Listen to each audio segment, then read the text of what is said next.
बिस्मिल्लाहिर्रहमानिर्रहीम। अस्सलाम वालेकुम व्यूअर्स, कैसे हैं आप सब? उम्मीद करती हूँ आप ठीक होंगे। अल्हम्दुलिल्लाह मैं भी ठीक हूँ। आज मैं आपके साथ मटन शोरबा की बहुत ही क्विक और इजी सी रेसिपी लेके आई हूँ, जो कि बिगिनर्स के लिए भी बनाना बहुत इजी होगा। सबसे पहले मैंने ऑयल लिया है अकॉर्डिंगली। अगर आप ज़्यादा क्वांटिटी में ले रहे हैं तो आप उसके हिसाब से ले लें। मैंने 3 से 4 टेबल स्पून जो है वो ऑयल लिया है। मैं ऑलिव ऑयल यूज़ कर रही हूँ। और 2 मीडियम बड़े साइज़ के लार्ज साइज़ के मैंने इसमें प्याज ऐड कर दिए हैं और इसको मैंने हल्का सा ब्राउन किया है। बहुत ज़्यादा ब्राउन नहीं मैंने किया। जब प्याज हल्के से ब्राउन हो गए तो मैंने मटन उसमें ऐड कर दी है, जिसकी क्वांटिटी जो है वो 1 किलो से थोड़ा ही कम होगा। ये तकरीबन 1 किलो के जितना होगा।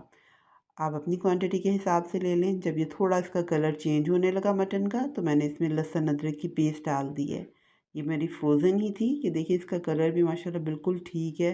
इसकी रेसिपी भी मैं आपके साथ पहले शेयर कर चुकी हूँ। अगर आपको वो रेसिपी चाहिए तो आप मेरे चैनल में ज़रूर विज़िट करें। उसके बाद मैंने जब उसको थोड़ा सा भून लिया तो फिर मैंने इसमें टमाटर 3 से 4 मीडियम साइज़ के टमाटर थे, वो मैंने इसमें ऐड कर दिए हैं। आप चॉप टमाटर भी डाल सकते हैं, पर ये प्रेशर लगना है तो ठीक हो जाएगी। नमक मैंने हस्बे ज़ायक़ा आप 1 टेबल स्पून डाला है। मिर्च 1 टेबल स्पून, हल्दी 1/4 टीस्पून। आप भी अपने हिसाब से ये डाल लें। नमक मिर्च और सूखे धनिया का पाउडर भी मैंने 1 टीस्पून डाला है। और इन सब मसालों को जो आम हम हंडिया में डालते हैं, 3 से 4 जो हैं वो मैंने बादियान के फूल और सिनेमन स्टिक इसमें डाली है, जिसके डालने से शोरबे का जो है ना अरोमा बहुत अच्छा हो जाता है और टेस्ट बहुत अच्छा आता है। और आप ये डालें और इन सब चीज़ों को जब डाल लिया तो अच्छे से थोड़ा मिक्स कर लें। और फिर अब हम इसको मतलब भूनना नहीं है, क्योंकि गोश्त को हम भून चुके हुए हैं थोड़ा। अब इसमें हम पानी डालेंगे और इसको प्रेशर लगा देंगे, ताकि गोश्त जो है हमारा गल जाए। ठीक है, अब ये सारे मसाले नमक मिर्च वगैरह सब कुछ इसमें डल चुका है। तो अब मैंने इसको प्रेशर लगा देना 10 से 12 मिनट के लिए तकरीबन ये मैं प्रेशर लगाऊंगी। अगर आप यही बीफ का बना रहे हैं तो आपको टाइम थोड़ा ज़्यादा लगेगा, और अगर आप वैसे प्रेशर नहीं लगा रहे हैं, हंडिया में ही बना रहे हैं, तो फिर आप उसी के हिसाब से आप कुक करेंगे, थोड़ा टाइम ज़्यादा लगेगा। प्रेशर में तो जल्दी हो जाता है ना। तो अब देखिए, अब मैंने ये खोला है तो इसमें अभी भी पानी है। तो मैं अब गोश्त चेक कर लूँगी कि इसको टेंडर हो चुका है, गल गया है। अगर गोश्त आपका गल चुका है इस कंडीशन पे, तो आप उसको जो है ना, बस इसका पानी जो अब इसके अंदर है ना, आपको दिखाई दे रहा है, इसको आपने बस ड्राई करना है। फिर इसकी हमने भुनाई करनी है अच्छे से, जब हमारा ये पानी अच्छे से ड्राई होना है। बस अब यही है कि इसको हम अच्छे से पानी को खुश्क कर लें और फिर इसका मटन की हम भुनाई कर लेंगे।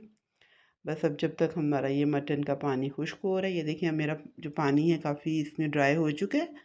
अभी भी मैं इसको थोड़ा भून रही हूँ। इसको काफ़ी टाइम लग जाता है अगर आपका पानी ज़्यादा है। 10 से 12 मिनट तकरीबन लग गए थे। जितनी कोई कसर रह भी गई होती है गोश्त की, वो इस कंडीशन में पूरी हो जाती है, कि मतलब जो गला नहीं है या कुछ है तो वो बिल्कुल इसमें परफेक्ट हो जाता है। अब ये तकरीबन मेरा गोश्त जो है ना बिल्कुल हो गया। मैंने इसको अच्छे से भून रही हूँ, ताकि इसकी जो नमक है गोश्त की वो भी ख़त्म हो जाती है और बहुत अच्छा फ्लेवर आता है। जितना आप हंडिया को अच्छे से भूनेंगे उतना ही टेस्ट आएगा हंडिया का। तो अब मैंने जब अच्छी से मेरी बुनाई हो गई मटन की, तो मैंने इसमें पानी ऐड कर लिया है, जितनी आपको रिक्वायरमेंट चाहिए कि पानी शोरबा अभी अब पकेगा थोड़ा, तो उसके हिसाब से थोड़ी देर अब इसको हम मीडियम सी आंच के ऊपर रख के तो रख देंगे 15 से 20 मिनट। या आप अपने हिसाब से चेक कर लें कि अगर आपके गोश्त ज़्यादा है तो आप उस टाइम ज़्यादा लग जाएगा। तो मेरे पास जितना था उसके हिसाब से मैंने 15 से 20 मिनट के लिए इसको तकरीबन मीडियम आंच पे रख दिया था। तो अब ये देखिए शोरबा जो है मेरा तैयार हो चुका है। मैंने 7 रोटियां इसके साथ बनाई हैं। चपाती आप बनाएं। अगर आप वाइट चावल के साथ बॉयल्ड चावल के साथ यूज़ करना चाहते हैं आप उसके साथ करें। बहुत ही ईजी रेसिपी है, आप ज़रूर ट्राई करें। ये हमारी डेली रूटीन की रेसिपी है। अगर आपने अभी तक मेरे चैनल को सब्सक्राइब नहीं किया तो आप मेरे चैनल को सब्सक्राइब करें, यूनिक ऐसे किचन को सब्सक्राइब करें, लाइक करें, शेयर करें अपनी फैमिली और फ्रेंड्स के साथ।